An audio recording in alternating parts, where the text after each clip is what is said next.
இன்னைக்கு நிறைய வாலிப பிள்ளைகள் சபைக்கு போகாம இருக்கிறாங்க. ஏன் அப்படின்னா, ஏன் போகணும், போய் என்னத்தை கண்டுட்டோம் அப்படின்ட்டு அவங்க என்ன சொல்லுவாங்க. இன்னைக்கு அதை பற்றி தான் நம்ம என்ன செய்ய போகிறோம், பார்க்க போகிறோம். சரி, எழுந்து ஒரு வசனத்தை வாசிக்கலாம். எபிரேயருக்கு எழுதின நிருபம் 10ஆம் அதிகாரம் 25ஆம் வசனத்தை வாசிக்கலாம். சபை கூடுதலை சிலர் விட்டுவிடுகிறது போல நாமும் விட்டுவிடாமல் ஒருவருக்கொருவர் புத்தி சொல்ல கடவோம். நாளானது சமீபித்து வருகிறதை எவ்வளவாய் பார்க்கிறீர்களோ அவ்வளவாய் புத்தி சொல்ல வேண்டும். இன்னைக்கு வெளியில நீங்க பார்த்தீங்கன்னா சபைக்கு போகாம இருக்கிறவங்க நிறைய பேர் இருக்கிறாங்க. ஆனா யாரு அவங்க கிறிஸ்டியன் சொல்லுவாங்க, ஆனா சபைக்கு என்ன செய்ய மாட்டாங்க, போக மாட்டாங்க. ஏன் சபைக்கு போகணும்? முதல் காரியம் என்ன அப்படின்னா, சபையை உருவாக்கினவர் யார் பாருங்க. மத்தேயு எழுதின சுவிசேஷம் 16ஆம் அதிகாரம் 18ஆம் வசனத்தை வாசிங்க. மேலும் நான் உனக்கு சொல்லுகிறேன், நீ பேதுருவாய் இருக்கிறாய், இந்த கல்லின் மேல் என் சபையை கட்டுவேன். கர்த்தர் சொல்றா, இந்த கல்லின் மேல் என் சபையை என்ன செய்வேன், கட்டுவேன் அப்படின்னு சொல்றார். அப்ப கட்டுறது யாரு? கர்த்தர் தான் சபை கட்டுற. எந்த மனுஷனும் என்ன செய்யல, கட்டவில்லை. எந்த மனுஷனும் என்ன செய்ய முடியாது, கட்ட முடியாது. கர்த்தர் தான் கட்டுறார். சபையை கட்டுறது கர்த்தர், மனிதன் இல்லை. அதனால நான் சபைக்கு போக மாட்டேன்னு சொல்றதுல அர்த்தம் இல்லை. தேவன் ஒரு காரியத்தை கட்டி வைத்திருக்கார், அவர் தான் கட்டுறார். அப்படின்னா அப்போ நான் சபைக்கு போக மாட்டேன்னு சொல்ல முடியாது. கண்டிப்பாக என்ன செய்யணும், சபைக்கு என்ன செய்யணும், போகணும். ஏன்னா அந்த சபையை கட்டுனதே யார் தான், கர்த்தர் தான் என்ன செய்கிறார், கட்டுறார். கர்த்தர் வீட்டை கட்டாராகில் அதை கட்டுறனுடைய பிரயாசம் விருதா. எந்த வீட்டை கட்டுவாரா பாருங்க, கர்த்தர் தான் வீட்டை கட்டணும். அந்த வீடு என்னது, சபைதான் அந்த வீடு. அதுதான் சபைக்கு பெத்தேல் அப்படின்னு சொல்லப்பட்டிருக்குது, தேவனுடைய வீடு அப்படின்னு சொல்லப்பட்டிருக்குது. ஏன்னா அந்த வீட்டுக்குள்ள யார் இருக்கா, தேவன் இருக்கிறார். தேவன் அந்த யெகோஷுவா என்ன செய்றார் அப்படின்னா, அவர் சொல்றார், இந்த கல்லின் மேல் என் சபையை என்ன செய்வேன், கட்டுவேன். அவர் சபையை கட்டுகிறார். அந்த சபையில நம்ம போகல அப்படின்னா நம்ம யாரை உதாசீனம் பண்ணுகிறோம், கட்டுனவரை தான் உதாசீனம் பண்ணுகிறோம். நீங்க ஒரு வீடு கட்டிட்டு எல்லாருக்கும் இன்விடேஷன் கொடுக்குறோம். நம்ம கொடுக்குறோமா இல்லையா? எல்லாத்துக்கும் இன்விடேஷன் கொடுக்குறோம். நம்மளுக்கு தெரிஞ்சவங்க, நம்மளுக்கு ஞாபகம் வந்த எல்லாத்துக்கும் இன்விடேஷன் கொடுத்துடுறோம். ஒரு சந்தோஷத்தில் கொடுக்குறோம், இன்விடேஷன் கொடுக்குறோம். எல்லாரும் என்ன செய்யட்டும், வரட்டும்னு சொல்லி இன்விடேஷன் கொடுக்குறோம். அதில் நீங்கள் யாரை முக்கியமாக நினைக்கிறீங்களோ அவங்க வரலன்னு வைங்க, உங்களுக்கு எப்படி இருக்கும்? ஐயோ வரலையே, அவர் பார்த்த நீங்கள் அன்னைக்கு வரவே இல்லை அப்படின்னு சொல்லி மனசு வேதனையா இருக்கும். அதே போல கர்த்தர் சபையை கட்டுகிறார். அந்த சபைக்குள்ள நம்ம இல்லாட்டி எப்படி இருக்கும் சிந்திச்சு பாருங்க. கர்த்தர் எப்படி நினைப்பார், என் பிள்ளைக்காக தான் நான் கட்டினேன். சபைங்கிறது ஒரு கட்டிடம் அல்ல. எங்கே 2 பேர் 3 பேர் என் நாமத்தில் கூடியிருக்கிறீர்களோ அவர்கள் நடுவில் நான் என்ன செய்றேன், இருக்கிறேன் அப்படின்னு சொல்றார். அப்போ எங்க 2 பேர் 3 பேர் இருக்காங்களோ அதுதான் என்னது, சபை. அதுவும் அவருடைய நாமத்தில் கூடும் போது அதுதான் என்னது, சபை. அதுதான் கர்த்தர் கட்டுறாராம். நம்மளாம் சேர்ந்து 2-3 பேர் சேர்ந்து வரணும்னா அது கஷ்டம். தேவன் இணைக்காம நம்ம சேர முடியாது. அதுதான் கர்த்தர் சொல்றது. கர்த்தர் வீட்டை கட்டணும் அப்படின்னா அவர் தான் கட்டுறாரு. ஜனங்களை அவர் தான் என்ன செய்றார், சேர்க்கிறார். இன்னைக்கு சபையை தேவன் யெகோஷுவா என்ன சொல்றாருன்னா, இந்த கல்லின் மேல் என் சபை என்ன செய்றேன், கட்டுகிறேன். இன்னும் வாசிங்க. பாதாளத்தின் வாசல்கள், பாதாளத்தில் இருக்கிற வாசல்கள் அதை மேற்கொள்வதில்லை. பாதாளத்தின் வாசல்கள் என்ன செய்யாதான், மேற்கொள்ளாது. பாதாளத்தில் என்ன இருக்குதான், வெறும் வாசல் இல்ல, வாசல்கள் என்ன செய்யுது இருக்குது. நிறைய வாசல் இருக்காம் பாதாளத்தில். அந்த பாதாளத்தின் வாசல்கள் உங்களை மேற்கொள்ள கூடாது. அப்படின்னா அப்ப எங்க இருக்கணும், வீட்டுக்குள்ள இருக்க கூடாது. எங்க இருக்கணும், சபையில். அப்போ நம்ம ஜனங்கிட்ட சொல்லும் போது இதை தான் என்ன செய்யணும், எடுத்து சொல்லணும். கர்த்தர் ஒரு சபையை கட்டுறார். அதை கட்டிட்டு அவர் சொல்றார், பாதாளத்தின் வாசல்கள் இதை என்ன செய்யக்கூடாது, மேற்கொள்ளாது அப்படின்னு சொல்றார். அப்படின்னா அப்போ மேற்கொள்ள முடியாது. உங்களை பிசாசு மேற்கொள்ள முடியாது. பிசாசு என்ன செய்ய முடியாது, மேற்கொள்ள முடியாது. வியாதி, பலவீனம், பலவிதமான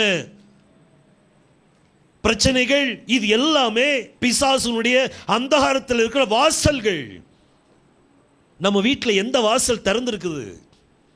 நம்ம வீட்டுக்குள்ள ரட்சிப்பின் வாசல் திறந்திருக்குதா? சமாதானத்தின் வாசல் திறந்திருக்கா? இல்லாட்டி பாதாளத்தின் வாசல் திறந்திருக்கான்னு பாருங்க. நம்ம வீட்டுக்குள்ள இருக்கக்கூடாது. நம்ம எங்க இருக்கணுமா? சபை கூடுதலை சிலர் விட்டு விடுகிறது போல நாம் என்ன செய்யக்கூடாதான்? விட்டுவிடக்கூடாது. அது விட்டுவிடக்கூடாது. அப்படி சொல்லிட்டு அவர் சொல்றார், ஒருத்தருக்கு ஒருத்தர் நீங்க என்ன செய்யணுமா? புத்தி சொல்லணும் அப்படின்னு சொல்றார். அப்போ வராதவங்களை பார்த்து நம்ம என்ன செய்யணும்? புத்தி சொல்லணும். சபைக்கே போகாதவங்களை தேடி போய் என்ன செய்யணும்? புத்தி சொல்லணும். ஏன் சபை தேவை? ஏன் சபைக்குள்ள வரணும்? ஏன்னா கர்த்தர் தான் சபையை கட்டுகிறார். அந்த கர்த்தர் கட்டின அந்த சபைக்குள்ள எந்த பாதாளத்தின் வாசல்கள் என்ன செய்வதில்லையா? மேற்கொள்வதில்லை. எதுவும் மேற்கொள்ள முடியாது. மரணம் கூட நம்மளை தொடக்கூடாது. எந்த வியாதியும் நம்மளை மரணத்துக்கு நேராக கொண்டு போகக்கூடாது. நம்ம யெகோஷுவா என்ன செய்யறாருன்னா, அவர் ஜீவனை கொடுக்க வந்தார், அவர் மரணத்தை கொடுக்க வரல.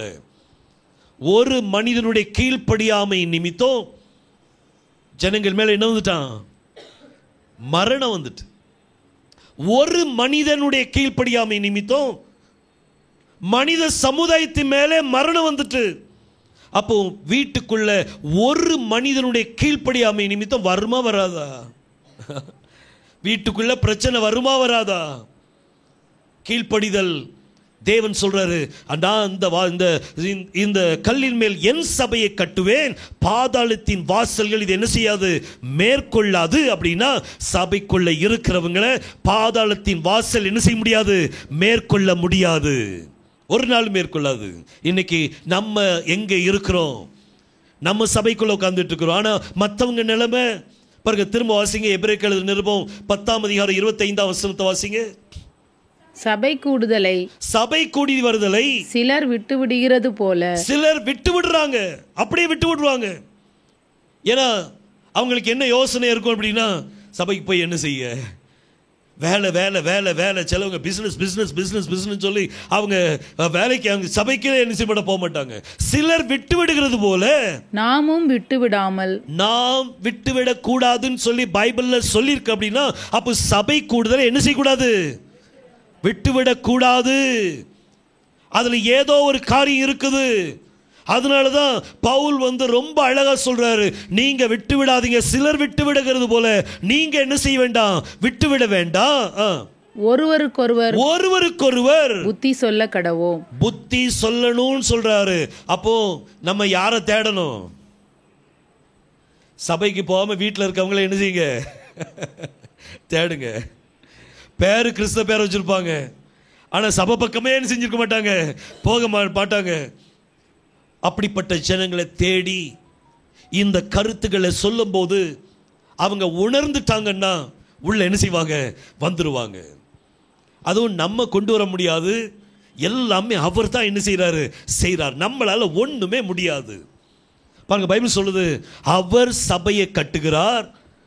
அவர்தான் அந்த அவர் கட்டின சபை மேல பாதாளத்தின் வாசல் என்ன செய்வதில்லை? மேற்கொள்வதில்லை. நம்ம மேல எந்த அசுத்தாவிக்கும் இடம் கிடையாது. அப்படி வியாதி பிரச்சனை போராட்டம் வந்துச்சு அப்படின்னா எங்கேயோ நம்ம தவறு செய்யறோம் இருக்கும். அவர்கிட்ட எந்த தவறும் இல்லை. அவர் சரியா தான் இருக்கிறாரு. நமக்குள்ளதான் ஏதோ ஒரு மிஸ்டேக் இருக்குது. அந்த மிஸ்டேக்கை மறுபடி செய்யாம அதை நம்ம திருத்தி கொள்ளணும். நம்ம எல்லாம் மனிதர்கள் தானே, தப்பு செய்யறவங்க தானே. தப்பு செய்வங்க தான் மனிதர்கள், இல்லாட்டி தேவனாயிருவோமே. நம்ம தப்பு செய்யாதவங்க இந்த உலகத்துல யாருமே இல்லை. எல்லாரும் பாவம் செய்து தேவ மகிமையை அற்றவர்களாகி, ரோமர் 3ஆம் அதிகாரம் 23ஆம் வசனத்தில் அப்படி சொல்லுது. எல்லாரும் தேவ மகிமை இழந்துட்டாங்களாம். எதுக்கு? பாவம் செய்ததுனால இழந்துட்டாங்க. பாவம் செய்து தேவ மகிமை இழந்துட்டாங்கன்னு பைபிள் சொல்லுது. சபையை விட்டுவிடக்கூடாது. பைபிள் சொல்லுது, சங்கீதம் 1ஆம் அதிகாரம் 5ஆம் வசனத்தை பைபிள் சொல்லுது. பாருங்க, வாசிங்க. சங்கீதம் 1:5. ஆகையால் துன்மார்க்கர் நியாய தீர்ப்பிலும் பாவிகள் நீதிமானுடைய சபையில என்ன செய்ய மாட்டாங்களாம்? நிக்க மாட்டாங்க. ஒரு மனுஷன் பாவம் செய்யறான் அப்படின்னா அவங்க சபைக்கு வர யோசிப்பாங்க. ஏன்? ஏன்னா அவங்களுக்குள்ள என்ன இருக்குது? பாவம் இருக்குது. சில நேரம் இப்போ நான் ஒரு இதில் பெங்களூரில் ஊழியம் செஞ்சுட்டு இருக்கும்போது அங்கே ஒரு நல்ல குடிகாரன் மேலே 5வது மாடி 3வது மாடின்னு நினைக்கிறேன், மேலேருந்து விழுந்துட்டான், கீழே தப்பிச்சுக்கிட்டானா, ஒன்றும் ஆகலை. கை எப்படி ஊன்னதுனால இந்த கையில் இருக்க சதெல்லாம் செதஞ்சு போச்சு. கையில் இருக்க சதெல்லாம் செதஞ்சு போச்சு. கையில் இந்த உள்ள கை 2 சைட்லேயும் சதையே இல்லை, சப்பி போய் கிடக்கும். இப்படி கை கொடுத்தீங்கன்னா ஏதோ எலும்புக்கு நீங்கள் கை ஆட்டுற மாதிரி இருக்கும். அவங்க குடியெல்லாம் நான் விட்டுறேன் அப்படின்னு சொல்லிட்டு என்கிட்ட ப்ராமிஸ்லாம் பண்ணாங்க. நான் இனிமேல் குடிக்கவே மாட்டேன் பிரதர் அப்படின்னு சொல்லி. நம்மகிட்ட ப்ராமிஸ் பண்ணி என்ன பிரயோஜனம்? குடிக்காமல் இருந்தால் அவங்களுக்கு தான் நன்மை. ஒரு நாள் 1 வாரம் கழிச்சு அங்கே போகிறேன். அவர் வீட்டுக்குள்ளே உட்காந்துட்டு நான் இல்லைன்னு சொல்லுங்க அப்படின்னு சொல்லிட்டாரு. அப்போவுமே புரிஞ்சுட்டேன் குடிக்க ஆரம்பிச்சிட்டாருன்ட்டு. பாவம் செய்தால் ஊழியக்காரங்க முன்னாடியே என்ன செய்யப்பட்டுக்காங்க? வரமாட்டுக்காங்க. அப்போ தேவனுடைய சமூகத்தில் எப்படி இருக்க முடியும்? பாவிகள் நீதிமானுடைய சபையில் நிலை நிற்பதில்லை. வருவாங்க, ஆனால் நிலைச்சு நிற்க முடியாது. ஏன்? ஏன்னா அவங்களுடைய உள்ளம் குத்தப்படும். நான் என்ன செஞ்சுருக்கேன்? பாவம் செஞ்சுக்கிட்டே இருக்கேனே, விட முடியாத பாவத்தில் இருப்பாங்க. அப்படிப்பட்ட பாவம் இருக்கும்போது அவங்க சபைக்குள்ளே என்ன செய்ய முடியாது? நிற்க முடியாது. மனதிரும்பும். நீதிமான் 7 தடவை விழுந்தாலும் என்ன செய்வான்? எழுந்திருப்பான். நீதி 7 தடவை விழுந்தாலும் அப்போ அதுக்கு அர்த்தம் என்ன? நீதிமான் விழுவான், ஆனால் விழுந்தே போக மாட்டான். அப்படியே விழுந்த மாதிரியே கிடக்க மாட்டான், அப்படி எந்திப்பாவன். நான் திரும்பவும் அவர் நீதிமான் அப்படிங்கிறது அவன் உறுதிப்படுத்தி காப்பா, இல்லை நான் எந்திப்பேன். பாவிகள் நீதிமானுடைய சபையில் நிற்க மாட்டாங்க. ஆனா நம்மளுடைய பாவம் கழுவப்பட்டிருக்குது. அதனால தான் நம்மளை கர்த்தர் உறுதிப்படுத்தி வச்சிருக்கிறார். ஏன் சபைக்கு போகணும்? ஏன்னா சபை கர்த்தர் கட்டினது, மனுஷன் கட்டினது இல்லை, அவர் தான் கட்டினார். அந்த சபையில் இருக்கிறவங்களுடைய அந்த பாதாளத்தின் வாசல்கள் அவைகளை என்ன செய்யாதான்? மேற்கொள்வதில்லை. இன்னைக்கு நம்மளை ஒரு வியாதி அட்டாக் பண்ணுதுன்னா அது எங்கிருந்து வந்துச்சு? தேவனிடத்திலிருந்து வருதா? இல்லை இல்லை, எல்லாம் பாதாளத்தின் ஆவி. இதை ஒட்டக்கிலும் நம்ம தேவன் அந்த வல்லமையை நம்மளுக்கு கொடுத்திருக்கிறார். உங்க ஜெபத்தில் அந்த வல்லமையை கர்த்தர் கொடுத்திருக்கிறார். போய் ஜெபிச்சு தான் பாருங்களேன், விடுதலை கொடுக்கலாட்டி நீங்க சொல்லுங்க. ஒரு பிரதர் நம்ம கன்னியாகுமரியில் 5 கிராமம்னு சொல்லி ஒரு கிராமம் இருக்குது. அங்கே ஊழியத்துக்கு போகும்போது அங்கே ஒரு பாஸ்டரை சந்தித்தேன். நல்ல பெரிய சர்ச் வச்சுருக்கிறாரு. சந்தித்து அவர்கிட்ட பேசிருக்கும்போது அவர் சாட்சி எனக்கு சொன்னாங்க. பிரதர், எங்கள் வீட்டில் ஒரு சாபம் இருந்துச்சு. அந்த சாபம் எப்படி இருந்துச்சு அப்படின்னா, முதல்ல எங்கள் அப்பா இறந்தாங்க, கொஞ்ச நாளில் எங்கள் அம்மா இறந்துட்டாங்க, அப்புறம் அவங்க அக்கா தங்கச்சி யாரெல்லாம் இறந்தாங்க. எனக்கு எல்லாம் அவங்க உறவினர்களாக ஒன்று ஒன்றா போயிட்டு இருக்கிறாங்க. கடைசியில் தம்பி சாக கிடக்கிறான், அவன் மட்டும்தான் இருக்கிறான் அவன் குடும்பத்தில். உடனே இவர் என்ன செய்தாருன்னா எல்லாத்தையும் விட்டுட்டு முழங்காலில் போட்டு ஜெபம் பண்ண ஆரம்பிச்சார். கர்த்தாவே, இந்த சாபம் எங்க குடும்பத்தை விட்டு நீங்கி போட்டும், ஏன் தம்பி என்னை காப்பாத்தி தாங்க அப்படின்னு சொல்லி முழங்கால் யுத்தம் பண்ணி பண்ணி பண்ணி ஜெபம் பண்ணி பண்ணி பண்ணி கர்த்தர் விடுதலை கொடுத்தார் அவங்களுக்கு. இன்னைக்கு ஊரில் இருக்க ஜனங்கள்லாம் அவர்கிட்ட ஜெபம் பண்ண வராங்க. கர்த்தர் அந்த வரத்தை கொடுத்துட்டார் அவங்களுக்கு. முதல் தடவை ஜெபிக்கும் போது கொஞ்சம் கூட நேரம் ஆகலாம், கொஞ்சம் விசுவாசம் பலவீனமாக இருக்கும்ல, நம்ம ஜெபிச்சா சரியாகுமா அப்படின்ட்டு கொஞ்சம் கூட நேரம் ஜெபம் பண்ண வேண்டியிருக்கும். ஆனால் போக போக போக நீங்கள் சொன்னால் போதும், அந்த இடத்துல அற்புதம் நடக்கும். கர்த்தர் அப்படியே செய்வார், அப்படி செய்து கொடுப்பார். கர்த்தர் ஆசீர்வாதத்தை தருவார். தேவனால் கூடாத காரியம் ஒன்றுமில்லை. So why to go to church? Because we didn't build the church. நம்ம சபையை பில்ட் பண்ணல, அது தேவன் தான் சபையை என்ன செய்கிறாரு? கட்டுகிறார். அப்போ அவர் கட்டுனார்னா நம்ம என்ன செய்யணும்? போகணும். அவர் கட்டின வீடு, நம்ம கட்டின வீட்டில் கர்த்தர் இல்லாட்டி எப்படி இருக்கும்?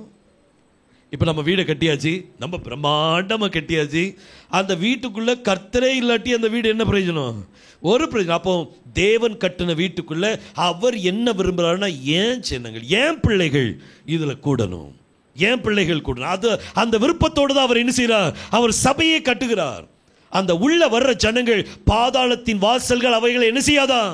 மேற்கொள்வதில்லை. முதல் காரியம் இந்த அவர் தான் அந்த சபையை என்ன செய்கிறார்? கட்டுகிறார். இரண்டாவது காரியம் என்ன பாருங்க, வாசிங்க. அப்போஸ்தலர் 2ஆம் அதிகாரம் கடைசி வசனத்தை வாசிங்க. அப்போஸ்தலர் 2 கடைசி. தேவனை துதித்து ஜனங்கள் எல்லாரிடத்திலும் தயவு பெற்றிருந்தார்கள். ரட்சிக்கப்படுகிறவர்களை கர்த்தர் அனுதினமும் சபையிலே சேர்த்து கொண்டு வந்தார். சபையில யார் சேர்க்கிறா? கர்த்தர் தான் சேர்க்கிறார். நம்ம சேர்க்க முடியுமா? நம்ம 100 பேரை சந்திப்போம், 100 பேருக்கு சத்தியத்தை சொல்வோம், வாங்க வாங்க வாங்க. ஆனா தேவன் அழைக்காம என்ன செய்ய முடியாது, வர முடியும். இன்னைக்கு நம்ம இங்க உட்கார்ந்து இருக்கிறோம்னா கர்த்தருடைய அழைப்பு இருக்கிறதுனால தான் என்ன செஞ்சிருக்கிறோம், உட்கார்ந்து இருக்கிறோம். அவர் அனுதினமும் ரட்சிக்கப்படுகிறவர்களை அனுதினமும் சபையில் என்ன செய்தாராம், சேர்த்து கொண்டு இருந்தார். இன்னைக்கும் சேர்த்து கொண்டு இருக்கிறார், இன்னைக்கும் சேர்க்கிறார். எந்த மனிதனும் சேர்க்க முடியாது சபைக்குள்ள. மனிதன் சேர்க்கிறாங்க சபையில், என்ன சந்தா வாங்கிட்டு சேர்ப்பாங்க. சிஎன்ஐ சர்ச்சில் நீங்கள் கல்யாணம் முடிக்கணும்னு வைங்க, உடனே அவங்க பார்ப்பாங்க, ஓகே சந்தா எத்தனை வருஷத்துக்கு நீங்கள் கெட்டலை, அத்தனை வருஷத்துக்குள்ளே சந்தாவை கெட்டுங்க அப்படின்னு சொல்லி எல்லாம் கால்குலேட் பண்ணி கொடுத்தாகும். அது கொடுத்த பிறகு தான் அங்கே சந்தா, அங்கே கல்யாணமே என்ன செய்வாங்க, நடத்தி கொடுப்பாங்க. அடக்கம் பண்ணணுமா, அப்போ அதுக்கும் எல்லாத்தையும் பார்ப்பாங்க, அதுக்கே வாங்குறாங்க, சந்தா வாங்குறாங்க. ஆனால் தேவன் கர்த்தர் அனுதினமும் சபையில் சேர்த்து கொண்டு வந்தார். அதுக்கு எந்த சந்தாவும் கொடுக்க வேண்டியதில்லை. ரட்சிக்கப்படணும், அவ்வளவுதான். நம்ம பாவத்திலிருந்து விடுதலை பெறணும். பாவ மன்னிப்புக்காக நம்ம ஞானஸ்தானத்தை பெற்றுக்கொள்ளும் போது அவர் நம்மளை ரட்சிப்பின் கூட்டமாக பார்க்கிறார். பாருங்க, மத்தேயு 1:21 வாசிங்க. அவள் ஒரு குமாரனை பெறுவாள், அவள் ஒரு குமாரனை பெறுவாள், அவருக்கு இயேசு என்று பெயரிடுவாயாக, அவருக்கு இயேசு என்று பெயரிடுவாயாக. ஏனெனில் அவர் தமது ஜனங்களின் பாவங்களை நீக்கி அவர்களை ரட்சிப்பார் என்று. அவர்களை ரட்சிப்பார். பாவம் நீக்கப்படாம ரட்சிப்பு இல்லை. பாவம் நீக்கப்படணும். பாவம் நீக்கப்பட்ட பிறகுதான் நம்மளுக்கு என்ன உண்டாகுமா, ரட்சிப்பு உண்டாகும். இன்னைக்கு நம்மளுக்கு ரட்சிக்கப்படுவதற்கு நமக்கு கர்த்தர் அவருடைய நாமத்தை கொடுத்திருக்கிறாரு. அந்த நாமத்தினால தான் நம்மளுக்கு பாவ மன்னிப்பு கிடைக்குது. அதனால தான் அப்போஸ்தலர் 2:38 யாரெல்லாம் ஞானஸ்நானம் எடுத்தாங்களோ பாருங்க, வாசிங்க. அதுல பேதுரு அவர்களை நோக்கி, நீங்கள் மனம் திரும்பி ஒவ்வொருவரும் பாவ மன்னிப்புக்கென்று இயேசு கிறிஸ்துவின் நாமத்தினாலே ஞானஸ்நானம் பெற்றுக் கொள்ளுங்கள், அப்பொழுது பரிசுத்த ஆவியின் வரத்தை பெறுவீர்கள். பாவ மன்னிப்புக்காக தான் ஞானஸ்நானமே. ஞானஸ்நானம் எடுத்த எத்தனை பேர், 3000 பேர் ஞானஸ்நானம் எடுத்தாங்களாம். இவங்க தான் ரட்சிக்கப்பட்ட கூட்டம். இந்த ரட்சிக்கப்பட்ட கூட்டம் கர்த்தர் அனுதினமும் என்ன செய்தாராம், சபையில் சேர்த்து கொண்டு. அவர் தான் சேர்க்க முடியும், மனுஷன் சேர்க்க முடியாது. நீங்கள் ஒரு 100 தடவை ஒரு வீட்டுக்கு அலைஞ்சிருப்பீங்க, சத்தியத்தை சொல்லி சொல்லி பார்த்துருப்பீங்க. கர்த்தர் அழைக்காம அவங்க என்ன செய்ய முடியாது, வர முடியாது. பவுலுடைய சுவிசேஷத்தை அறிந்து கொள்ளும்படி லீதியாளுடைய இருதயத்தை கர்த்தர் என்ன செய்தாராம், திறந்தார். கர்த்தர் அவங்க இருதயத்தை திறக்காம நீங்க சொல்ற சுவிசேஷத்தை யாருக்கும் புரியாது. பார்த்துங்க, அவங்க அந்நிய பாஷை மீது இருக்கும். நீங்க சொல்லி பாருங்க, சில நேரம் நீங்க உங்க வீட்டிலே அது நடந்திருக்கும். யாராவது ஒருத்தர் ஏதாவது சொல்லியிருப்பாங்க, நீங்க கவனிக்கவே முடியாத அளவுக்கு நீங்க ஏதாவது யோசிச்சுட்டு இருப்பீங்க, கவனிக்க முடியாத அளவுக்கு யோசிச்சுட்டு இருப்பீங்க. அவங்க பேசுறது ஏதோ ஒன்று பேசிட்டு இருக்காங்க, அந்நிய பாஷை பேசுற மாதிரி இருக்கும் உங்களுக்கு. தேவன் கர்த்தர் அனுதினமும் சபையில் சேர்க்கிறார். அப்போ சபைக்குள்ள இல்லை அப்படின்னா, சபை கூடுதல்ல இல்லை அப்படின்னா அதுக்கு அர்த்தம் கர்த்தர் இன்னும் இழுக்கவில்லை. இன்னும் அவங்களை என்ன செய்யல, இழுக்கல. கர்த்தர் இழுக்கணும், அவங்கள கொண்டு வரணும். அவர் கூப்பிடாம அவங்க சபையில் ஒரு அங்கத்தினராக என்ன செய்ய முடியாது, மாற முடியாது. பேர் கிறிஸ்தவங்க சபையில் என்ன செய்யலாம், அங்கத்தினராக மாறிடலாம், பேர் வச்சுக்கிடலாம். டேனியல் அப்படின்னு சொல்லி பேர் வச்சுக்கலாம். ஆனால் எங்கே இருப்பாங்க, வெளியில் இருப்பாங்க, சபைக்குள்ளே இருக்க மாட்டாங்க. சபைக்குள்ளே எதுக்காக, யார் கட்டுறது, கர்த்தரே அந்த சபையை கட்டுறார். அந்த சபையில் பாதாளத்தின் வாசல் என்ன செய்யாதான், மேற்கொள்வதில்லை. அடுத்தது சபைக்குள்ளே சேர்க்கிறது யாரு, கர்த்தர் தான் சேர்ப்பாரு. இன்னைக்கு நம்மளெல்லாம் ஒன்று சேர்த்துருக்காருன்னா நம்மளாவா வந்திருக்கோம்.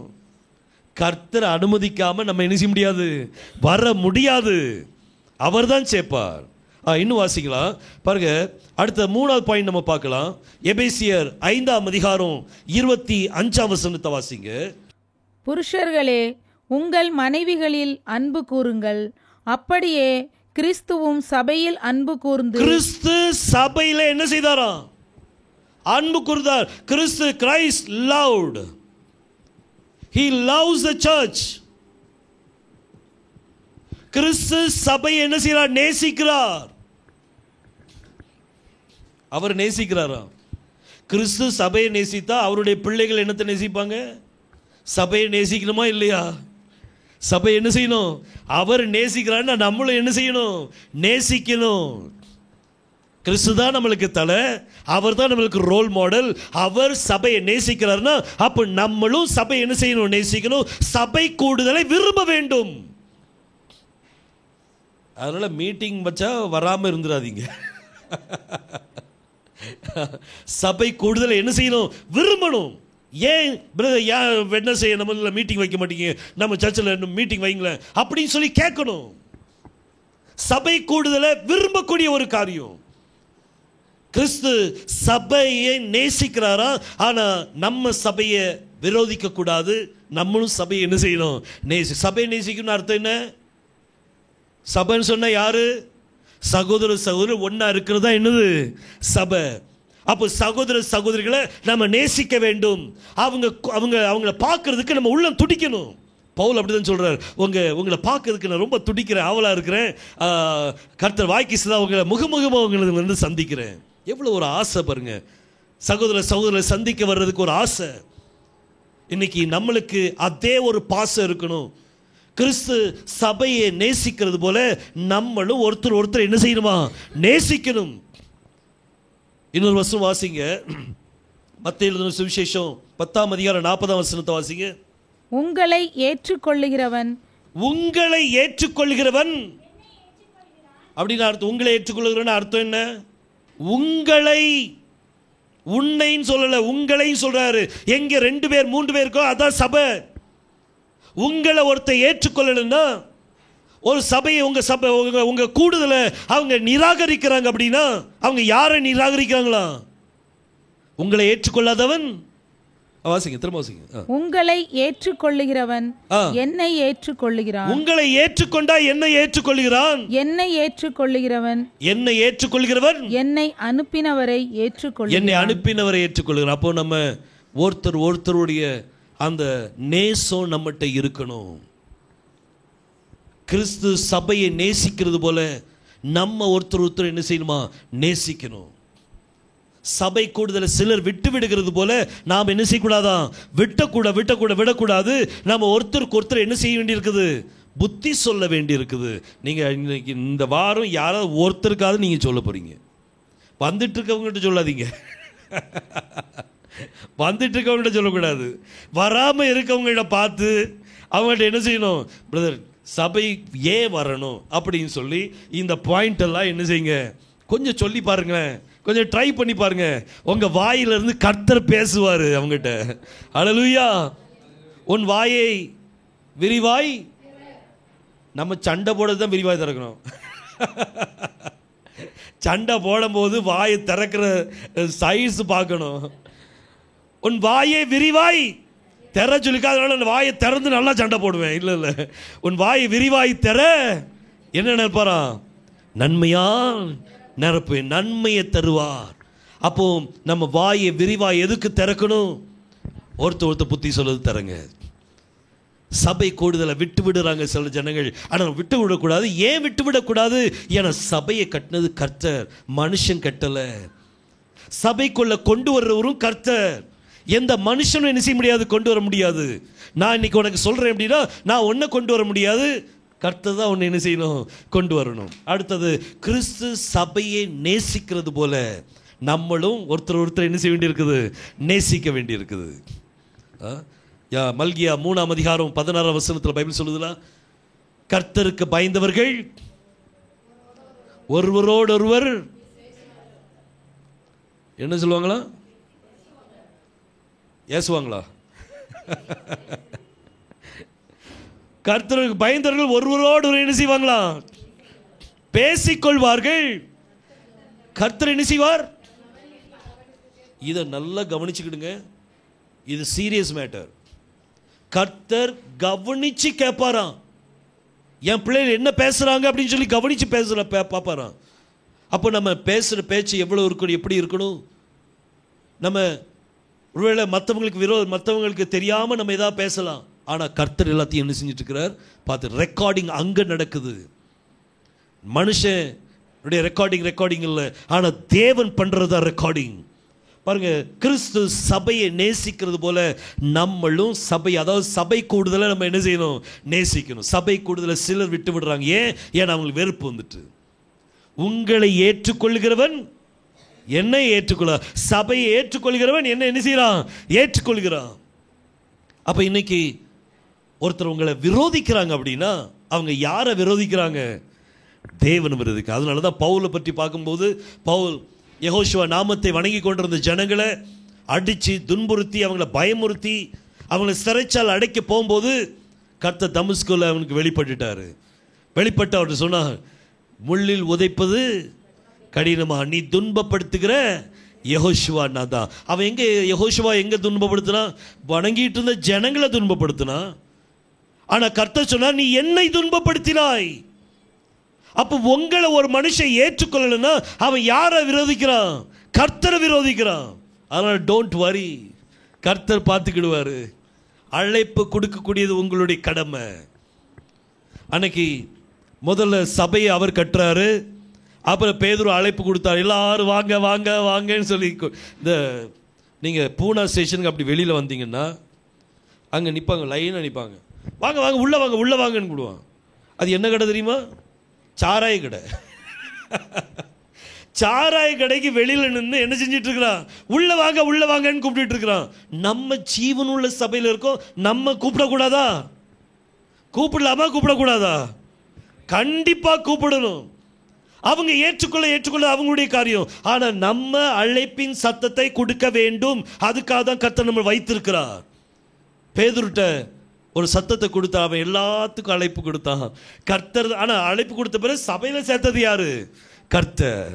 3000 பேர் ரட்சிக்கப்பட்டாங்களே, அவங்கள சேர்த்தது யாரு, கர்த்தர். ஞானஸ்நானம் எடுத்த உடனே சபைக்குள்ள வந்துட முடியாது. அதான் இப்போ யோவான் சாணம் சொன்னால, விரியன் பாம்பு குட்டிகளே, வரும் கோபத்துக்கு தப்பித்துக்கொள்ள வகை காட்டினவன் யார். விரியன் பாம்பு குட்டிகளும் ஞானஸ்நானம் எடுக்கும். இன்னைக்கு நம்ம ஞானஸ்நானம் கொடுக்கும்போது யோவானுடைய தரிசனத்தோடு இருந்தால் தெரிஞ்சு போயிடும். நம்மளுக்கு என்ன, சரி சபைக்கு ஆள் வேணும், சரி முக்கு ஆளை அப்படின்னு சொல்லி ஞானஸ்நானம் கொடுத்துட்றோம். இல்லை, நம்ம எவ்வளோதான் ஞானஸ்நானம் கொடுத்தாலும் சபையில் சேர்க்கிறது யாரு, கர்த்தர். கர்த்தர் கிறிஸ்து வந்து சபையை நேசிக்கிறது போல நம்மளும் ஒருத்தர் என்ன செய்யணும், நேசிக்க வேண்டும். பாருங்க, சங்கீதம் 122 அதில் 1ஆம் வசனத்தை வாசிங்க.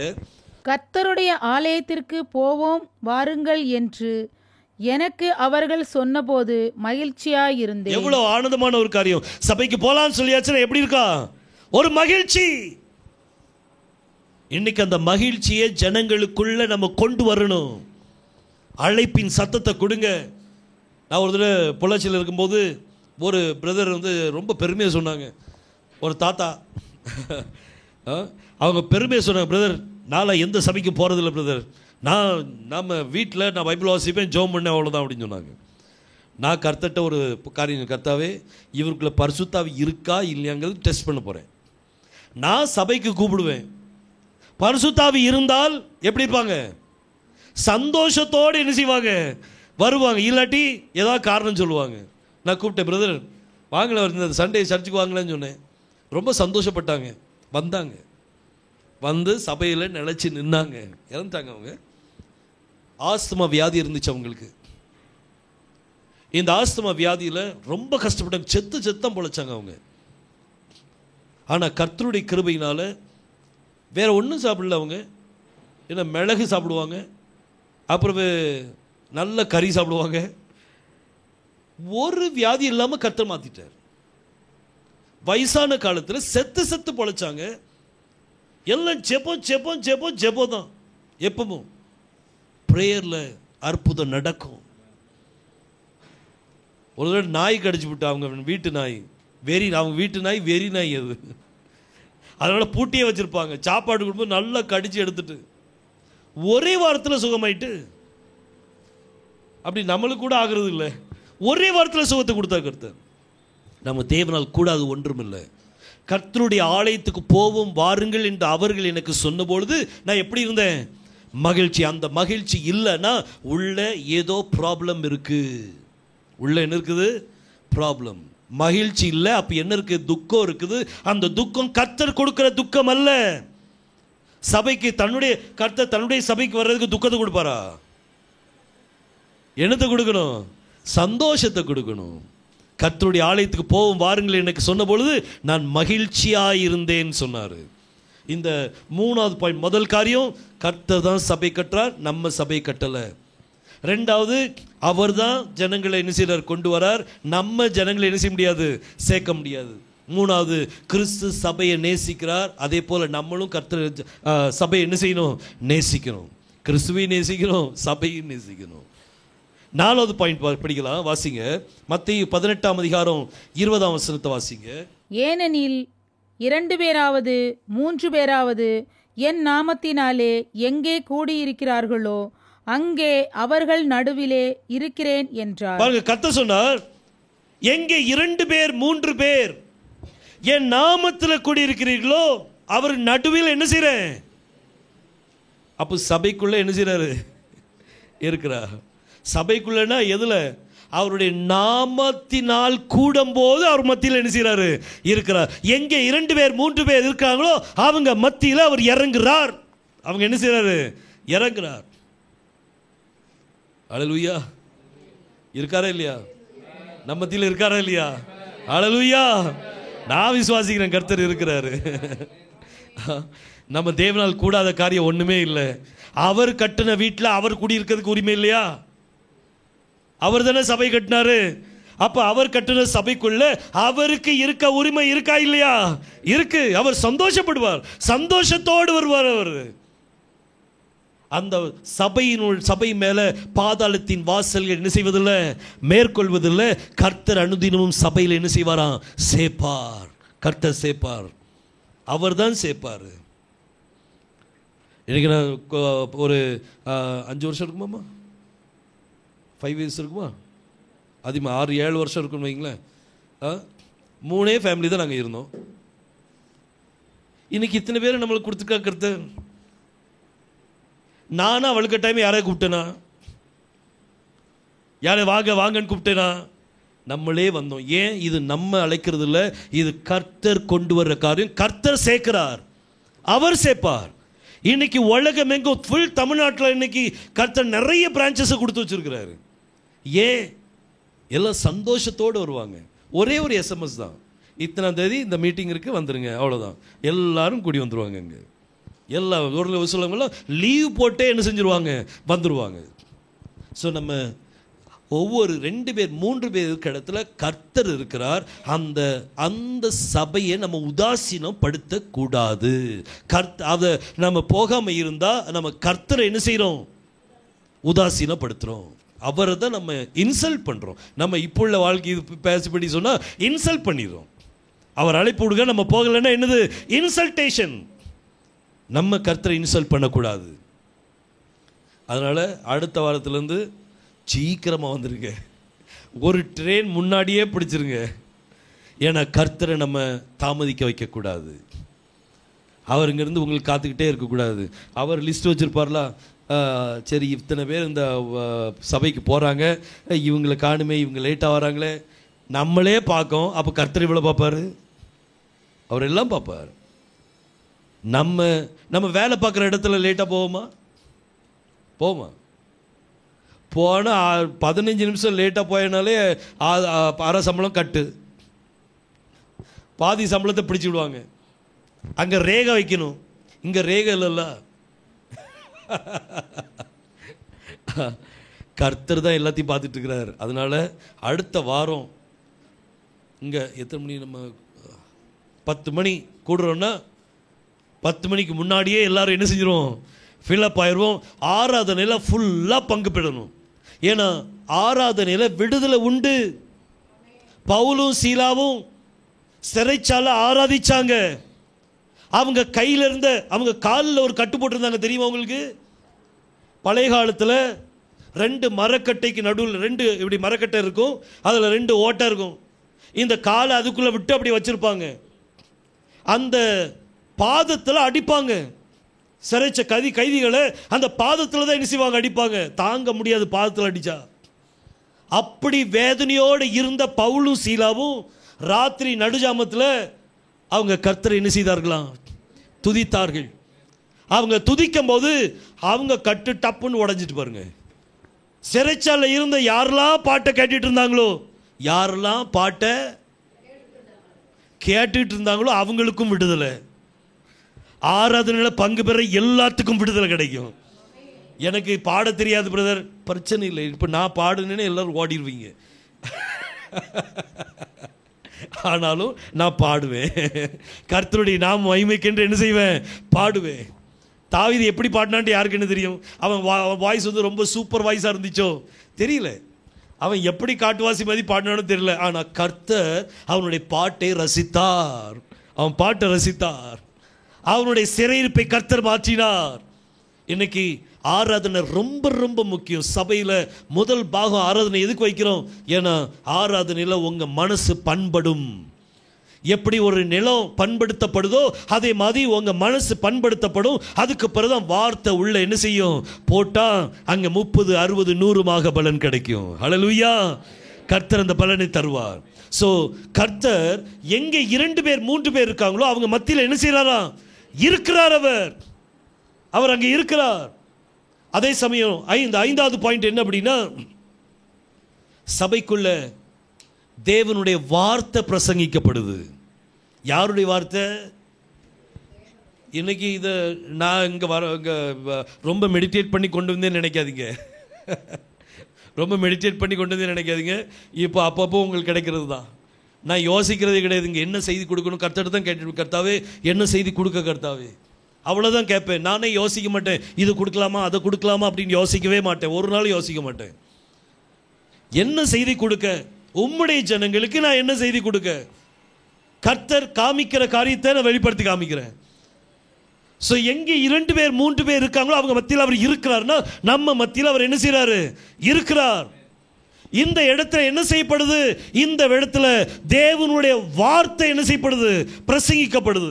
தேவனுடைய வார்த்தை அங்கே என்ன செய்யும், இருக்கும். சபைக்குள்ள தேவனுடைய வார்த்தை அங்கே என்ன செய்யும், இருக்கும், செயல்படும். அந்த வார்த்தையில் யார் இருக்கா? வார்த்தையில் தான் கர்த்தர் இருக்கிறாரு. வார்த்தை தான் தேவன். ஆதியிலே வார்த்தை இருந்தது, அந்த வார்த்தை தேவனிடத்தில் இருந்தது, அந்த வார்த்தை தான் யாரா, தேவன். அப்ப அவர் நம்மத்தில் இருக்கிறார்னா எப்படி இருக்கிறார்? வார்த்தையாக இருக்கிறார். அவர் வார்த்தையா இருக்கிறார். இந்த வார்த்தை நம்மளை என்ன செய்யும்? இந்த வார்த்தை நம்மளை மறுரூபப்படுத்தும். நம்மளை மறுரூபப்படுத்தும். உலகமும் மறுரூபப்படுத்தும். உலகத்திலையும் மறுரூபம் நடக்குது, ஆனா தேவனுடைய சமூகத்திலையும் மறுரூபம் நடக்குது. உலகத்தில் நடக்கிற மறுரூபம் பாருங்க. ஒரு உதாரணம் சொல்றேன்.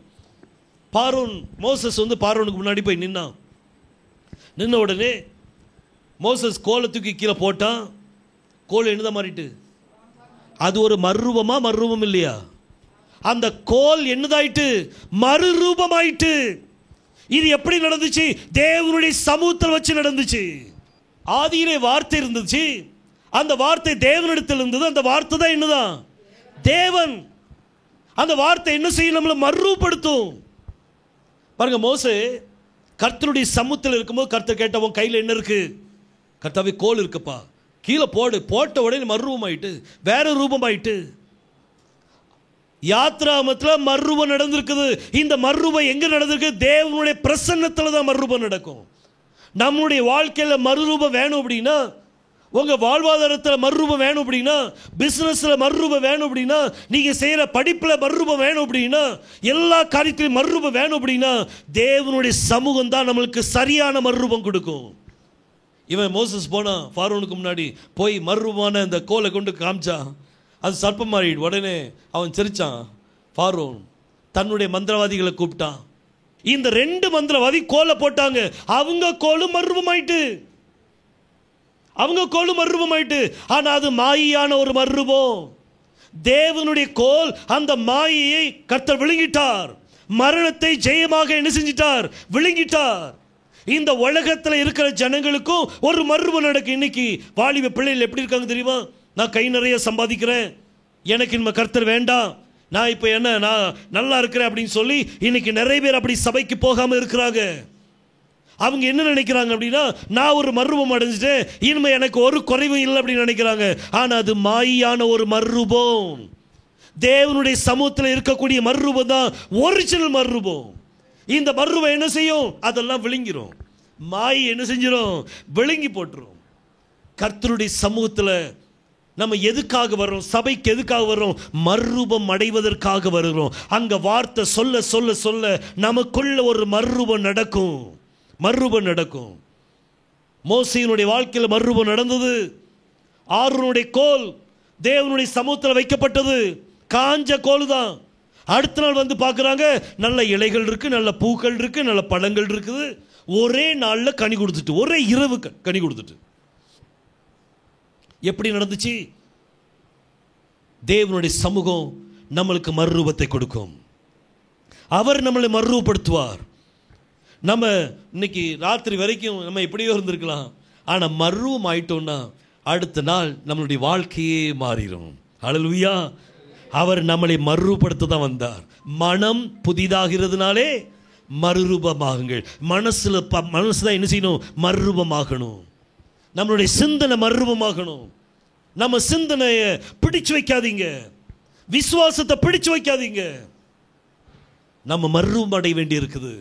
இந்த சபைக்குள்ள தேவனுடைய வார்த்தை வரும்போது அது நம்மளை என்ன செய்யுமா? ஒவ்வொரு அணுவா நம்மளை மறுரூபப்படுத்தும். பவுலை கர்த்தர் மறுரூபப்படுத்தினார், தன்னுடைய பிரசனத்தில் இழுத்தார். சவுலை பவுலாக என்ன செஞ்சிட்டாரு? மாத்திட்டார். நீ துன்பப்படுத்துகிற யெகோஷுவா நான் தான். கர்த்தர் பிரசனத்தை இழுத்த அடுத்த செகண்ட் 3 நாள் குருடனா இருந்தான். அனனியா வந்து கை வச்சான் பாருங்க, அவன் கண்ணில் இருந்த இதழ்கள் விழுந்துச்சு. அவன் கர்த்தரை பிரசங்கம் பண்ண ஆரம்பிச்சிட்டான். மேசியா யெகோஷுவா தான் மேசியான்னு சொல்லி பிரசங்கம் பண்ண ஆரம்பிச்சிட்டான். அவனுடைய வாழ்க்கையில் ஒரே செகண்டில் கர்த்தர் மறுரூபத்தை கொடுத்தா. ஏன்னா கர்த்தருடைய பிரசன்னம். இன்னைக்கு நம்ம அவருடைய பிரசன்னத்தில் இருப்போமானா நமக்கும் மறுரூபம் நடக்கும். ஏன் சபைக்கு போகணும்? ஏன்னா அது சபை கட்டினது யாரு? கர்த்தர். பாதாளத்தின் வாசல்கள் மேற்கொள்வதில்லை. யார் ஜெயக்கா? கர்த்தர். சபைக்குள்ள கர்த்தர் தான் சேர்ப்பாரு. அதுக்கு அவர் அங்கே சேர்க்கறதுக்கு அம்பாசிடர் யாரு? நம்ம தான். உள்ள வாங்கன்னு கூப்பிடணும். உள்ள வாங்க. ஒரு பூனால தான் எல்லாத்தையும் பார்க்குறேன் நான். நல்லா, அதாவது பரலோகத்துக்கு ஒரு போர்டு போட்டிருந்துச்சு. பரலோகத்துக்கு போகணுமா அப்படின்னு சொல்லி ஒரு போர்டு. ஓகே, அதுக்கு நோ அப்படின்னு சொல்லியாச்சுன்னா, பரலோகத்துக்கு போகணுமா வேண்டாம் அப்படின்னா, அப்போ ஒரு சாராய கடை இருக்குது, அந்த சாராய கடையை நோக்கி ஒரு ஆரோ மார்க் போட்டிருக்கு, இங்கே உள்ள வாங்க அப்படின்ட்டு. எஸ் போகணும் அப்படின்னாலும் என்ன செய்யுங்க? சாராய கடைக்குள்ளே வாங்க. எப்படிலாம் யோசிக்கிறாங்க பாருங்க. பரலோகத்துக்கு போகணும்னாலும் நீ உள்ளவா, பரலோகத்துக்கு போக வேண்டாம்னாலும் என்ன செய்? உள்ளவா. குடிச்சாச்சுன்னா எங்கே போயிடலாமா? பரலோகத்துக்கு போயிடலாமா? இப்போ அதில் இப்போ இன்னும் புது டெக்னிக்காக வந்துட்டு, ஒரு கிளாஸ் குடித்தா இன்னொரு கிளாஸ் இலவசமா, ஒரு கிளாஸ் குடித்தா இன்னொரு கிளாஸ் இலவசம். யாரும் குடிக்க போயிடாதீங்க. 1+1 ஃப்ரீயாக கிடைக்குமா? பூனால கிடைக்குதான் அப்படின்ட்டு இல்லை. நம்ம இந்த உலகம் நம்மளை வேற மாதிரி மறுரூபப்படுத்தும். ஆனால் நம்ம கர்த்தருடைய சமூகத்தில் இருந்து மறுரூபம் அடைஞ்சோம் அப்படின்னா அது சரியான மறுரூபமாக என்ன செய்யும்? காணப்படும். ஸோ நம்ம கிறிஸ்து சபையை நேசிக்கிறது போல நம்மளும் ஒருத்தர் என்ன செய்யணும்? நேசிக்கணும். சபை கூடுதலை சிலர் விட்டு விடுகிறது போல நம்ம என்ன செய்யக்கூடாதான்? விட்டு விடக்கூடாது. அப்போ சபை கூடுதலை விரும்ப வேண்டும். சபையில் எப்போ மீட்டிங் வச்சாலும் நம்ம என்ன செய்யணும்? ஃபர்ஸ்ட் ஆளாக இருக்கணும். நம்ம மட்டும் இல்லை, ஆட்களை என்ன செய்யணும்? கூட்டு வரணும். வாங்கப்பா, வாங்க, உள்ள வாங்க, உள்ள பரலோகத்துக்கு போகணுமா? உள்ள வாங்க. பரலோகத்துக்கு போக வேண்டாமா? அதுக்கு நம்ம ஒன்றும் செய்ய முடியாது, அது அவனே போயிடுவான். இங்கே ஒரே ஒரு 1000 ரூபா தான். பரலோகத்துக்கு போகணும்னா என்ன செய்யுங்க? உள்ள வாங்க. ஸோ இந்த வார்த்தை என்ன செய்யும் அப்படின்னா நம்மளை மறுரூபப்படுத்தும். இந்த 5 பாயிண்ட்டையும் நீங்கள் உங்கள் மனசில் நல்லா ஃபீடிங் பண்ணிடுங்க. முதல் காரியம் என்ன? சபை கட்டினது யாரு? கர்த்தர் தான் கட்டுறார். சபைக்குள்ள சேர்க்கறது யாரு? கர்த்தர் தான் சேர்க்கிறார். அடுத்தது 3வது பாயிண்ட் என்ன? கிறிஸ்து சபையை நேசிக்கிறது போல நம்மளும் சபையை என்ன செய்யணும்? நேசிக்கணும். சபை என்னது? சகோதரன் என்னது? சபை. அப்புறம் 4வது பாயிண்ட் என்ன? சபை கூடுதல். சபை கூடுதலை சிலர் விட்டு விடுறது நம்ம என்ன கூடாதான் விட்டு விடுறது. ஏன்னா அங்க எங்க 2 பேர் 3 பேர் கூடிக்கிறோம், அவங்க மத்தியில கர்த்தர் இருக்கிறார். அப்போ கர்த்தர் இருக்கிறார் அப்படிங்கும் போது அவரை நம்ம என்ன செய்ய முடியாது, உதாசீனம் பண்ண முடியாது. 5வது பாயிண்ட் என்ன, வார்த்தை நம்மளை மறுரூபப்படுத்தும். ஒரு கோழி முட்டை மேலே உட்காருதுன்னு வைங்க, எத்தனை நாள் உட்காரும்? 21 நாள் உட்காரும், 21 days உட்காரும். இது 10 நாள் கழிச்சு இந்த முட்டை ஒன்றுமே அப்படியே உட்காந்துட்டு இருக்கு, இதில் ஒரு பிரயோஜனம் இல்லைன்னு சொல்லி எந்திரிச்சு போயிட்டுன்னு வைங்க, அந்த முட்டையில் நீங்கள் ஆம்லேட்டு கூட போட முடியாது. நம்ம நினைச்ச முடியாது, ஆம்லேட் கூட போட முடியாது. அது முட்டையே ஆகி போயிடும். அந்த முட்டையினால எந்த பிரயோஜனமும் இல்லை. அதுக்கு உஷ்ணம் தேவை. அந்த உஷ்ணம் அது எங்கே இருக்கணும்? அந்த முட்டை எங்கே இருக்கணும்?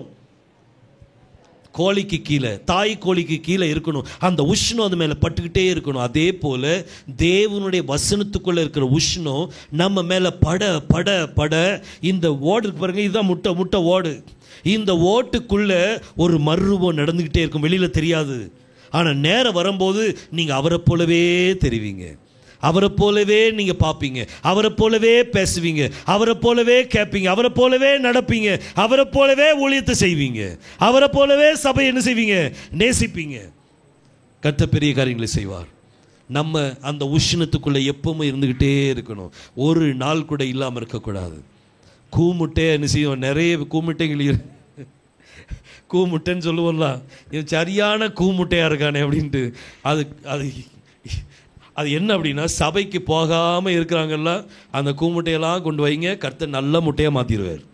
அல்லேலூயா, மறுபடுத்தி தருவார் கர்த்தர். அந்த கூமுட்டைகள்லாம் மறுபடுத்திடுவார், நல்ல முட்டையை அனுசிவார், மாற்றி தருவார். ஸோ கர்த்தர் பெரிய காரியங்களை. So why to go to the church? கர்த்தர் 5 பாயிண்ட்டை நம்மளுக்கு கொடுத்துருக்கா. இந்த 5 பாயிண்ட்டையும் நல்லா வீட்டில் போய் தியானித்து மற்றவங்களுக்கு என்ன செய்யுங்க, சொல்லி கொடுங்க. நீங்கள் சொல்லி பாருங்கள். முதல்ல இப்படி சொன்னால் கரெக்டாக இருக்குமா? நான் ஹீப்ரு சொல்லிக் கொடுக்கும்போது நான் அப்படி தான் சொல்லி பார்த்தேன். ஆரம்பத்தில் 2014ஆம் ஆண்டு டிசம்பர் மாதம் சொல்லி பார்த்தேன். இது இப்படி சொன்னால் கரெக்டாக இருக்குமா, அப்படி சொன்னால் கரெக்டாக இருக்குமா, அப்படி சொல்லி பார்த்து தான் அப்புறம் நான் சொல்லிக் கொடுக்க ஆரம்பித்தேன். ஸோ அதே மாதிரி நீங்கள் உங்கள்கிட்ட நீங்கள் பேசுங்க, உங்களுக்கு முதல்ல நீங்கள் சொல்லிக் கொடுங்க, அதுக்கு பிறகு மற்றவங்களுக்கு என்ன செய்யுங்க, சொல்லிக் கொடுங்க. கர்த்தர் நம்மளை ஆசீர்வதிப்பாராக. ஸோ ஏன் சபைக்கு போகணும் அப்படிங்கிற காரியத்தை குறித்து பார்த்தோம். கர்த்தர் நம்மளை ஆசீர்வதிப்பார்.